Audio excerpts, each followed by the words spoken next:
I am so happy to be joining you guys tonight, and I hope you've all had a good sleep because that's the subject of today's live stream.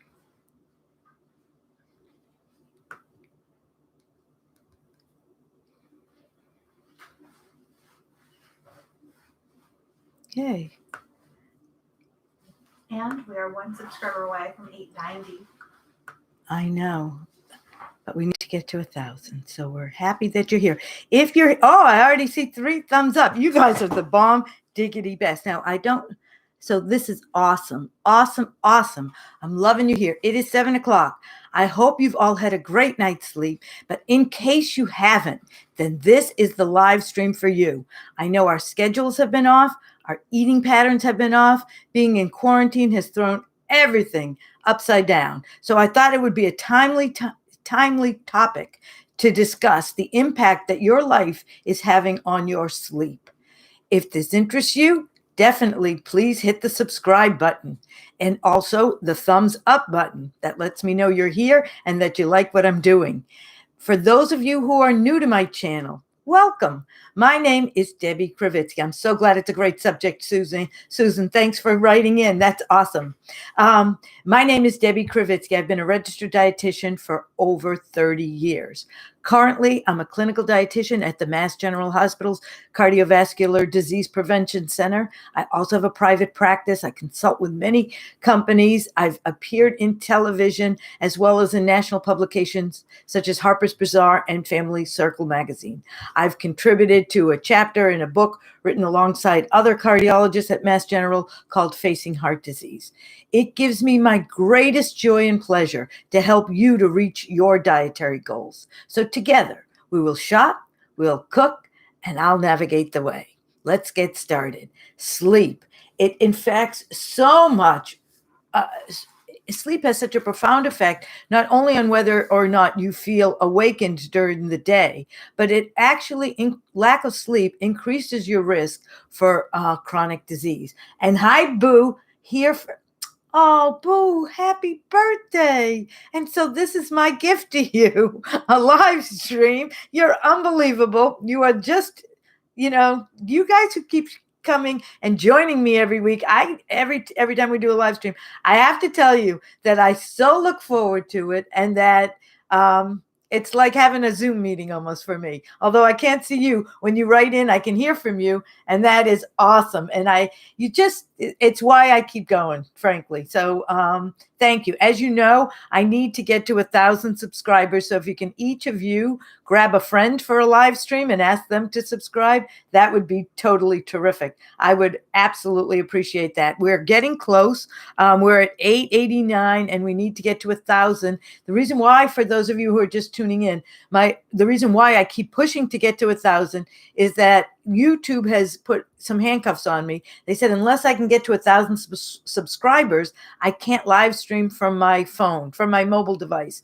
And this sitting here is great. I'm so thrilled, but I love to get up and cook with you. And as the weather is nicer, take you out on my deck and grill with you. And I'm limited by all of that and what I can show you. I'd love to take you to a supermarket on a trip. And I can't do any of that unless I can have the freedom of movement. So getting to 1,000 is critical for me. And it's also an indicator for me of how I'm doing. So if I can't get to the 1,000, it really kind of tells YouTube and me that this wasn't meant to be. So I'm trying to give it my all out effort. And so if you guys, it takes a village, if you could each get a friend or someone you know to subscribe, and they could get somebody to subscribe, that would be really, really great. But happy birthday to Boo. I can't even thank you enough for joining me all the time. And I have to tell you that every year I know you, it gets better and better. So you are aging like a fine wine. You just keep getting better and better and better. So I wish you the happiest of birthdays.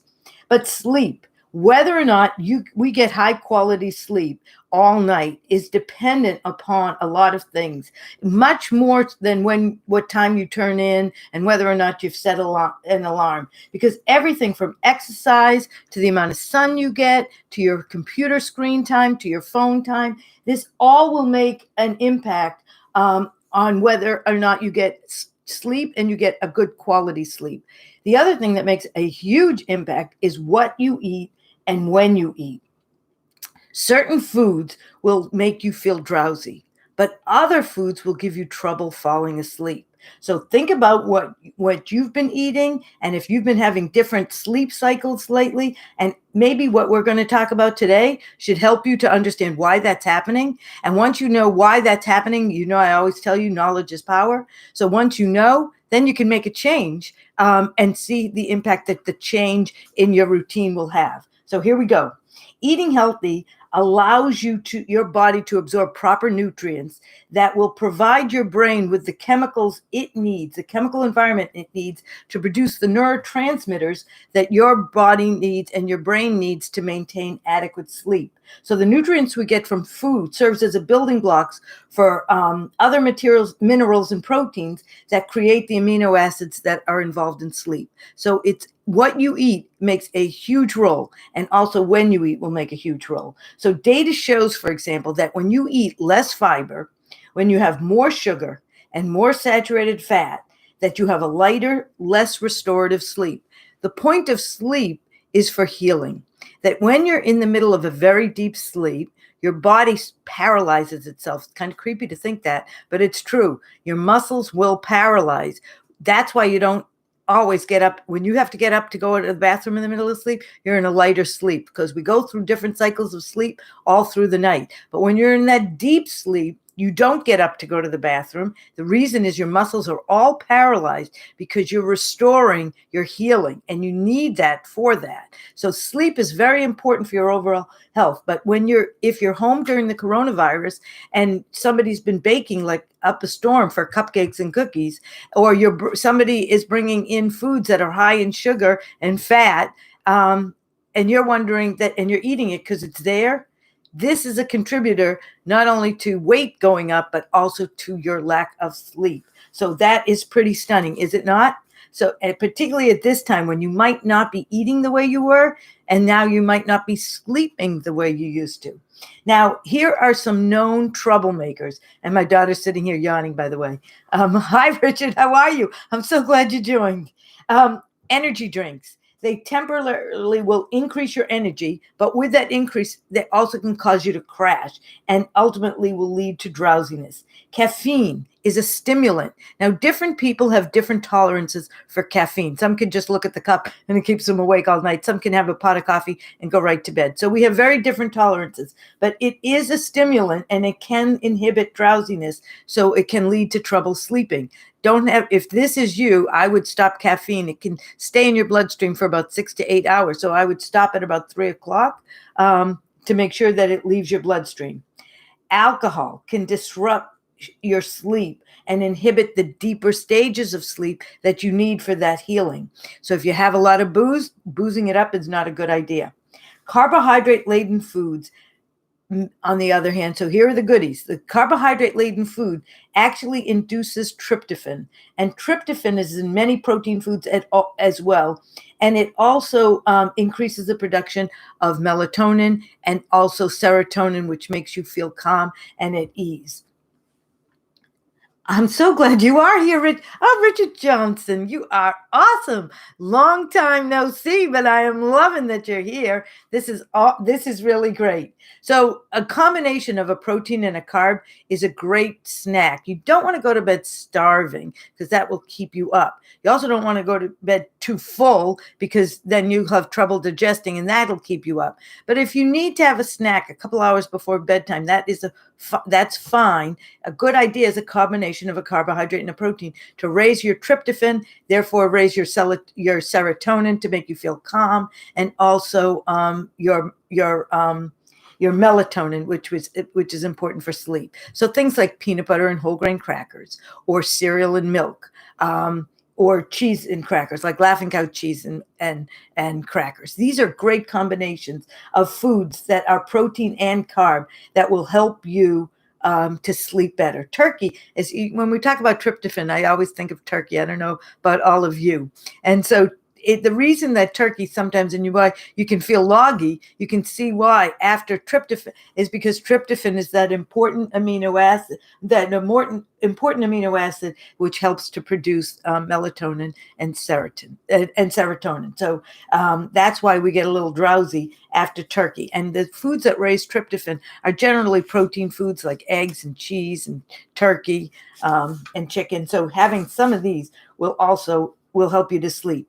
Eat a big meal can trigger sleepiness, particularly if it's heavy in carbohydrate. And don't we all know that? Haven't we all, after a big meal, you feel kind of tired and loggy? This is why, because you're raising the serotonin, puts you at peace and lets you start to relax and get ready for sleep, and also the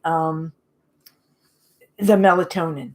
There are also studies about food, and I have to tell you that there isn't one. Oh, he's here. How are you, my workout warrior, Greg Angel? It's so good that you're here, and sleep might be an issue for you. We'll talk about that as well. So there are many studies on the impact that food has on your ability to sleep. So the carbohydrate protein combination a couple hours before bed is great. Being well hydrated is important, but not too much before bed. Otherwise, you're going to get up in the morning and get up during the middle of the night because you'll have to go to the bathroom. But being well hydrated is important. And they look at certain teas also. But I have to tell you that the studies I've seen, they're small. There's much more research. There's no harm in trying these things. So I'm going to show you what they found. But I can't tell you definitively that they make a difference.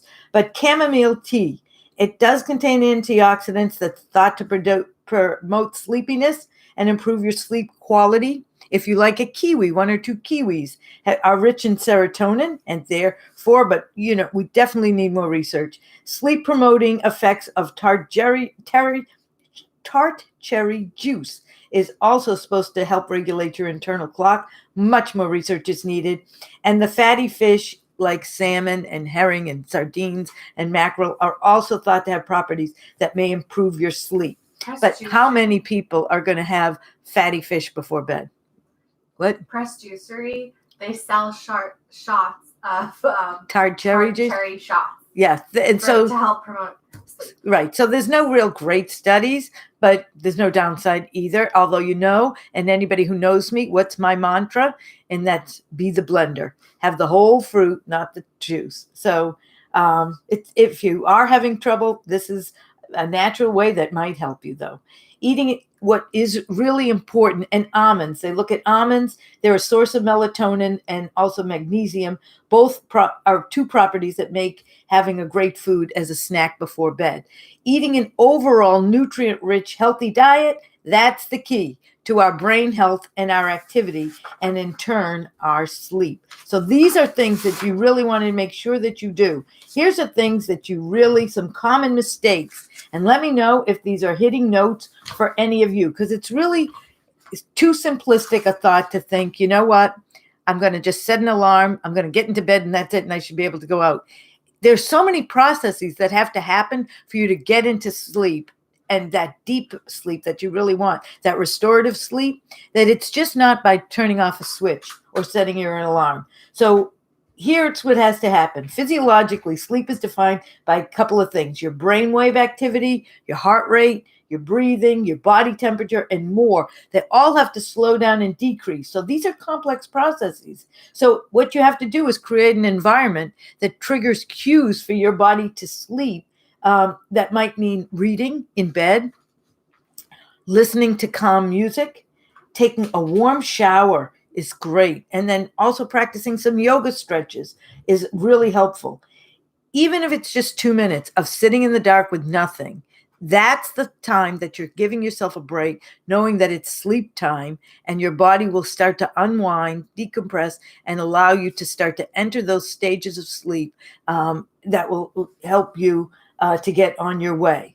So things that will impact you, your electronics. Cell phones bring the world to your fingertips. I know, and many of you might be using your cell phone for your alarm. Then you should definitely change the light, the blue and green, the blue and white, the bright white, the bright blue and light waves radiating from devices throw our body's internal clock, our circadian rhythm, off kilter. And let me talk for a real quick second about circadian rhythm, because it makes a difference for sleep and it makes a difference for your weight and therefore your food choices. There is a connection between sleep and how we metabolize food. That's pretty stunning, is it not? So diet and food choices help regulate your circadian rhythm, the roughly 24-hour cycle that our body goes to get through the day. It tells you when it's dark out to go to bed, when it's light out, you wake up. It tells you all of that. And how you eat impacts that circadian rhythm. And in turn, how you sleep impacts that circadian rhythm. So you want to make sure that you pay attention to this, because what we eat makes a difference. When you eat a diet that's drastically, like all of us, you were eating great. You went to work, you had a built-in schedule, the structure was there. Now all of a sudden you're home because of the coronavirus. And now all of a sudden there's all kinds of junk food around, and drastically your food choices have changed. All of a sudden you're eating foods high in fat, high in sugar, not anything the way you used to. You're eating much more frequently all the time. This is going to impact your circadian rhythm, the rhythm at which your body goes, your inner clock. Therefore, it will affect your sleep habits. So if you find that you're eating a lot, but now you're also up at night a lot and sleeping later during the day, it's because what you're eating is impacting your sleep. On the other hand, the reverse is also true. If you don't sleep enough, to your body, that's a state of stress. And while technology's changed, we're wired like cavemen. And to a caveman, stress means predator. So you create a fight or flight response, which means you gather the energy to either stay and fight or to run like the dickens and get out of here. That means that your hormones, leptin and ghrelin, the ones that would have told you that you're full and you're hungry, they're going to switch places because you need the energy to either run or fight. So you're going to crave refined carbohydrates like white bread and white pasta and white rice and the cookies and the cake and the candy. And you're also going to crave fat to give you the energy to get there. But that's not what's really going on. What's really going on is you just need more sleep. So that's why poor sleep habits have been linked to eating more, to a worse diet quality, and higher rates of obesity and other metabolic diseases. That's pretty stunning. And while psychological factors like being too tired, making lead to making worse food choices, they also contribute to other problems that increase levels of hormone that make a difference. So it will increase your risk for obesity, which in turn will also increase your risk for heart disease, for diabetes, and for many other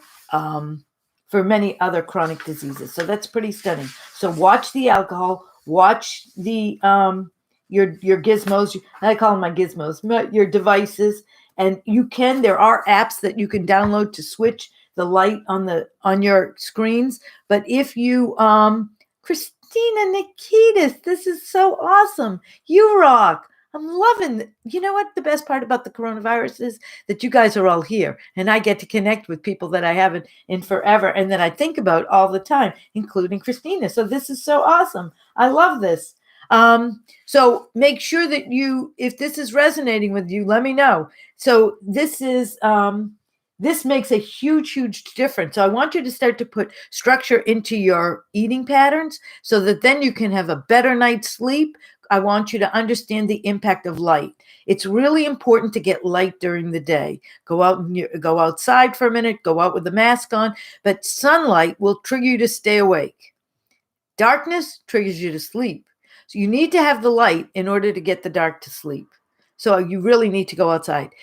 You also need vitamin D in order to get to that deep sleep. And what's the best way to get your vitamin D? Right now in Boston, we are lucky it's outside. So mid-October, no good. But now, yes. So go outside between 11 and 3 for about 20 minutes. Keep your arms and legs exposed. So no sunscreen. Don't wear long sleeves if you can, because you're going to block the UVB rays that will produce the vitamin D. Put sunscreen on your face because we know the connection between skin and sun cancer. But keep no sunscreen on your arms or legs because you're blocking the rays. arms and not long sleeves. The clothing would block the rays. So arms and limbs exposed, sunscreen only on the face for about 20 minutes. There is an app for this. For those who like to be more definite and knowing if they're getting enough vitamin D, there's an app for this. It's free. It was developed by a fellow at BU. And it is called D, the letter D, Minder, Minder, Minder Pro. It's free. It's creepy, but it's good. It's going to ask you a few questions. It's going to ask you how old you are. So the older we get, the ability to synthesize vitamin D from the sun will diminish. You have to stay out longer. It will ask you the color of your skin. The darker your skin, it's a built-in sunscreen. So think about that. It's evolutionary. That's why those who live in Africa near the equator, they have that dark skin. It's to protect them from the harshness of the sun. Now go to Norway, Sweden, really fair skin. That's so they can get the most vitamin D because they're too far from the equator. So it's evolutionary. So the darker your skin, it's a built-in sunscreen. You're going to have to stay out longer. And it will ask you your weight. Vitamin D is a fat-soluble vitamin. If you have a lot of body fat on you, that vitamin D will get sequestered in your fat cells, and you need to stay out 2 to 3 times longer. Believe it or not, that was all the good parts of the app. Here's the creepy parts of the app. There's a GPS in the app. It's all about distance from the equator. So it's going to find you, and based on your location, it will start a timer as to how long you need to stay out to make enough vitamin D. And once you do, a buzzer will go off. You did it. So 2 to 3 times a week generally ends up to be about 15, 20 minutes. Between 11 and 3, ideally, you will make enough vitamin D. Pretty cool. If this is not you and you don't think that's feasible, you can take a vitamin D supplement. I recommend about 1,000 international units a day. It's an experiment. It's just a preventative dose, but you can take too much because it's a fat-soluble vitamin. So it's always good to have your vitamin D level checked to know if you're deficient. We almost all are. And vitamin D is also thought to have a role with the coronavirus. Oh, good. And it's also thought to have a role in the coronavirus because this will help to boost it does have a role in boosting immunity, as does B12. Okay, so here are your safety tips, your tips for good sleep. 1, eat regularly. And don't start to swap or slip or change your shifts because meals need to be eaten regularly through the day. Pay attention to coffee, particularly if it makes you feel more, because it makes you feel more alert. It's a stimulant. So what it does is it blocks production of the chemicals that tell our bodies to sleep. It increases your adrenaline. So that would make sleeping difficult. It's a stimulant that we all have different kinds of tolerances to. I actually am pretty good with caffeine and sleep, but I don't do it so close to bedtime, even me, because I don't want anything that might interrupt my sleep. I'm just not willing to risk it. Watch the alcohol. While a glass of wine or cocktail can make you drowsy, what it does is it disturbs the quality of sleep that you're going to have later in the night. So alcohol can knock you out pretty hard right away so that your body spends more time in the deep sleep quickly, and then you pop out of it. So you're not getting the amount of time that you need in the deep sleep, and you're not going through all the stages that you need to, and that's what you need to have a good cycle of sleep and a better quality of sleep. So your brain tends to then keep you in lighter sleep later, and that's not what we want. So you need that REM sleep, for the rest of the night. The result is you wake up feeling less rested. Has this ever happened to you? I wouldn't have me because I'm not a big drinker. But if you had a heavy drinking night and you wake up and you're just not feeling well rested, that's why, because you didn't have good quality sleep. You had too much of it too close to bedtime. So for any of you guys out there, I hope that's helping you. Avoid heavy, spicy, or high-fat foods because of the digestive issue. So buffalo wings, nachos with sauce, all of that. That's meant for the daytime, not for the nighttime. Heavy, fatty, spicy foods are harder to digest, so stay with much simpler foods. I don't like to eat a lot before bed because same thing, that trouble digesting. But I do want you to be mindful of circadian rhythm.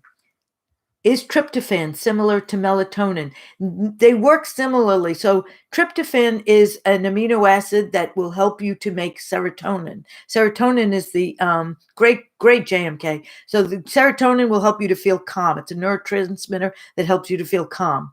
Melatonin is something different. You need tryptophan for melatonin, but melatonin will help you to get into that drowsy state. So they're a little different, but they both contribute to sleep. So it's a great point. But you do want to make sure that you pay attention to circadian rhythm, so that you want to eat breakfast like a king, dinner like a prince or princess, and let's do it again. You want to have breakfast like a king or queen. You want to have lunch like a prince or princess, and dinner like a pauper. So that's why, because you don't want to have so much in your stomach before bed. You don't want to be hungry, but you don't need to have a full meal. You don't need to have a ton of food in your stomach either. And for those of you who might have issues with reflux, if you eat a lot at night and then you lie down, it's going to come up. That's going to keep you up as well. So not a good time. You can have a snack, but you don't want to be stuffed.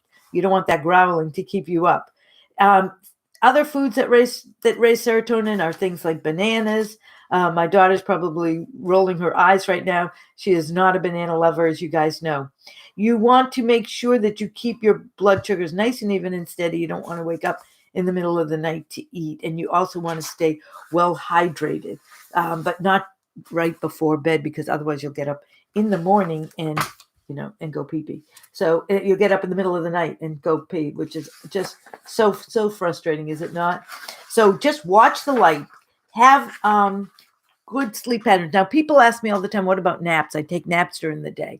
If you're going to take a nap, you don't want it longer than about 30 minutes. Otherwise, you'll ruin your sleep cycle at night when you really need to have it. People also ask me, what about supplements? Is there a supplement I can take? Well, you can take a melatonin supplement if you'd like, for about 1 to 2 months. Don't take it longer.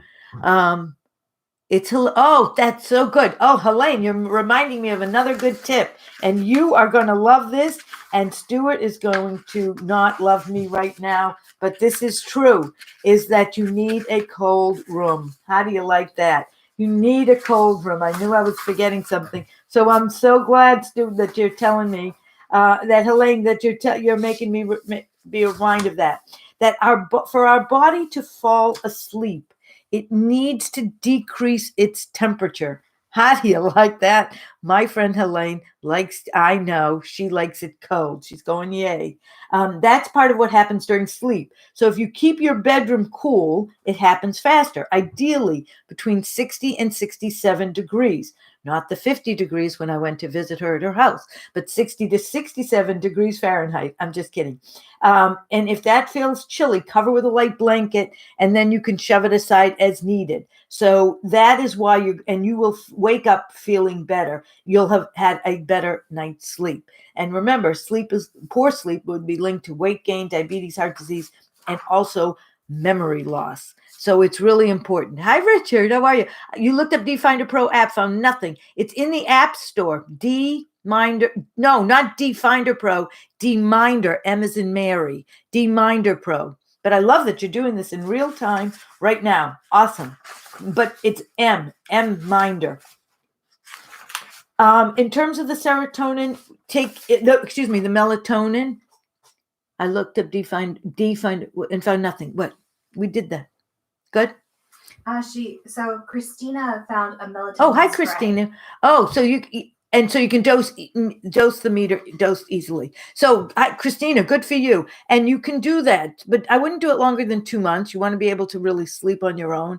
And you want to, after the end of 2 months, also take a look back and evaluate it. To see if it was really making a difference or not. But sleep is so important. And if this is something that can help you, then that would be fine. So that you can use it. 2 milligrams is usually what they found that would improve sleep. So if you have that spray that you can control the dose better, then that would be great. And particularly if you don't like to swallow a pill. You can do it. You take 1 to 5 milligrams about 30 to 60 minutes before going to bed, and that is thought to help. There are other supplements, but really much more research is needed. And what's really important is to optimize the environment and your routine so that you give yourself that pause. I know if I read emails right before I go to bed, I don't know if this has happened to any of you, but then, oh my gosh, it's in my mind. Somebody might have said something or asked me to do something for the next day. And now so take it during the evening earlier, go through your emails, make lists of things that you want to do the next day so that you've resolved any issues that you might have, so that then you can just disconnect and go to sleep. And that sleep, oh, you're going to wake up feeling so much better. And when you're stressed, you don't handle things as well. You think from the back of the brain, the amygdala, rash, impulsive thoughts. But when you have a good night's sleep, you're going to think from the frontal lobe, the cortex, much more well thought out. You also, if you're absolutely unable to sleep, no matter what you've tried, you might want to think about if maybe you have a sleep disorder that might need to be checked out. You want a good, comfortable mattress and a great pillow. And you want to exercise regularly, but not right before bed, because it can be a stimulant. Now, this affects different people differently. I never thought it would affect me. There was one night that I did work out right before going to bed. And I have to tell you, I was wired for sound, and I was ready to go. Hoo, hoo, hoo, hoo, hoo. And then, of course, I was exhausted the next day. So I don't recommend exercising right before bed. I think it is a stimulant, and it will keep you awake, and it's good for during the day if you exercise in the morning, but not right before bed. So these are my tips for you. I'm hoping this has been helpful, and I'm hoping that even just giving yourself the 2 minutes of a stop, of a timeout. Don't we all deserve 2 minutes of a timeout? You might also want to listen to some delicious, relaxing music or meditation, just to start to get you into that process of relaxing and going through that drowsy period first, before then you can get into that stage of deep sleep that you need. And during the night, you're going to go through these different stages of sleep over and over and over again. That's why it's important when you fall asleep, the same conditions are. So when you're in the lighter sleep, you go back into the deeper sleep. So it's really important. So keep your room cool, a little dark for sure. Disconnect. If you need your phone for your alarm, then change the setting, or put on the app that will change the waves, the light waves. And you can don't be thirsty, don't be dehydrated, but don't drink a ton before bed. Wouldn't drink anything before bed, because it might get you up in the middle of the night. And have a snack, but not right before bed, maybe a couple hours before bed, so that you're not starving. If you need it. Not everybody does need it. So if you don't need it, don't. But if you do, it's not a bad thing. A combination of a carbohydrate and a protein. We're eating all healthy foods these days. This is just what I want you to do. And remember, this is the time. We are in this for the long haul. Doesn't it seem like that? So we need to make peace with this new world of ours. So get rid of anything in your house that doesn't have to be there. Get yourself in a good routine with regular exercise. Make sure you have the right foods on hand, and you will feel better not only during the day, but as in a good sleep at night. So I'm so happy for all of you, because we don't need to suffer anymore. I love being with you. I hope. Oh, hi, Richard. Thanks. I hope you found it now with DMinder Pro. You'll let me know what you think. And let me know if this has been helpful for you. I hope it has. And if there's anything you want me to talk about in 2 weeks on the next Dishin with the Dietitian live stream, I'm happy to take suggestions. You can put it on the Dishin with the Dietitian Facebook page is a great way, or to just write it in now. So I'm Mary Ellen Monahan. That's so great of you to join. And I'm so glad you enjoyed and you found it. Yay, Richard. I'm thrilled about that. So you let me know what you think. That was developed by a fellow right here, BU. I always love to support local companies and local guys. So that's great. All right. It has been a pleasure. If there's anything else, let me know. I'll give you a second. Otherwise, I want to wish you a great night, and I hope you're all staying safe, practicing good habits. I hope you're all able to get the food that you want. I don't know if you're getting delivered or if you're going to the stores, but if there's anything I can help you with, I am happy to do so. So if I don't see anything, I'm going to wish you all a great night. It has been such a pleasure being with all of you and reconnecting with some old friends from the past. And happy birthday. Oh, Bill and Barbara here. That is you guys. What can I tell you? I know all my buddies. I just love you guys. It is so great. When you're with people for regular periods of time, you do form these bonds. I get very attached to all of you. And so it's such a thrill to be able to connect with you in this way. If you can all grab a friend and get them all to subscribe, that will let me to continue to do this. But I am just beyond over the moon. And Boo, a happy birthday to you. Thank you for joining me. You have yet to miss a live stream. I know that. And so I am just so thrilled. And Greg Angel, a special shout out to you for also joining in. That was really great. So appreciate all of you. Have a great night and a better night's sleep. All right. Take care, everybody. Stay safe.